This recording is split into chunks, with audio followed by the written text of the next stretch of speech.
আজকে নিরামিষ তরকারি রান্না করলাম শিম, আলু, বেগুন এবং কুমড়ো বড়ি দিয়ে। চলুন তাহলে রেসিপিটা দেখে নেওয়া যাক। প্রথমে আমি কড়াইতে তেল দিলাম। তেল দেওয়ার পর আমি কুমড়োটাকে ভেজে নিচ্ছি। কুমড়ো বড়ি রান্না করার আগে কুমড়ো বড়িটা ভেজে নিলে খেতে বেশ দারুণ লাগে। এখানে কাঁচা গন্ধটা থাকলে সেটা চলে যায়। হালকা লাল ব্রাউন করে আমি চারিদিকে ভেজে নিলাম। ভেজে নিয়ে তুলে নিচ্ছি। তারপর পরিমাণ মতো পেঁয়াজ কুচি দিয়ে দিলাম। হালকা এখন নেড়ে নেব। নেড়ে নেওয়ার পর পেঁয়াজটা যখন হালকা লাল বর্ণ হয়ে আসবে তখন আমি এখানে জিরা বাটা, রসুন বাটা দিয়ে দিলাম। দিয়ে কাঁচা গন্ধ না যাওয়া পর্যন্ত আমি এটাকে ভেজে নিলাম। 1 মিনিট মতো ভেজে নেওয়ার পর এখানে যাতে পুড়ে না যায় সেজন্য হালকা পানি অ্যাড করেছি। পানি অ্যাড করার পর এখানে শুকনো উপকরণগুলো এর মধ্যে এখন দিয়ে দিব। এখানে পরিমাণ মতো হলুদ, পরিমাণ মতো মরিচ, স্বাদ মতো লবণ। ভালোভাবে এখন মশলাটাকে আমি কষিয়ে নেব।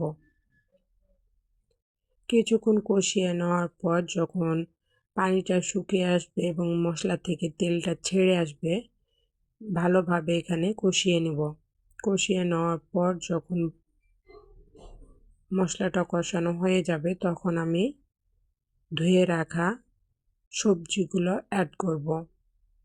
সব সবজি অ্যাড করব না, এখানে শিম আর আলু অ্যাড করে ভালোভাবে মশলার সাথে আমি এখন কষিয়ে নেব। মশলার সাথে কখনোই বেগুন কষানো যাবে না। বেগুন কষাতে গেলে যে কচড়া হয়ে যায়, মানে শক্ত হয়ে যায়, খেতে ভালো লাগে না। সেজন্য বেগুনটা কোনো সময় কষানো যাবে না। এটা পরে আমি অ্যাড করে দেব। এখানে হালকা এখন পানি দিয়ে দিলাম ঝোলের জন্যে। ঝোলের জন্য পানি দিয়ে হালকা একটু নেড়ে দিচ্ছি। চারি সাইড থেকে ভালোভাবে মিশিয়ে নিচ্ছি। মিশিয়ে নেওয়ার পর ঝোলের পরিমাণটা আমি যে পরিমাণ রাখবো আরও কিছুটা পরিমাণ আমি পানি অ্যাড করে দেওয়ার পর এখানে আমি বেগুনটা দিয়ে দিচ্ছি। পরে সবগুলো বেগুন দিয়ে দেওয়ার পর আমি ঢাকনা দিয়ে ঢেকে দিব। এখানে টমেটো দিয়ে দিয়েছি আমি। ঢাকনা দিয়ে এখন ঢেকে দিব। বলক আসা পর্যন্ত অপেক্ষা করব। ঢাকনাটা তুলে নিলাম কয়েক মিনিট পর। দেখুন বলক চলে এসেছে। হালকা একবার নেড়ে দিচ্ছি। নেড়ে দেওয়ার পর আবারও ঢাকনা দিয়ে ঢেকে দিব। ঝোলটা কমে আসা পর্যন্ত অপেক্ষা করব। কিন্তু বেশি ঝোল কমাবো না। আমি এখানে বড়িটা অ্যাড করব।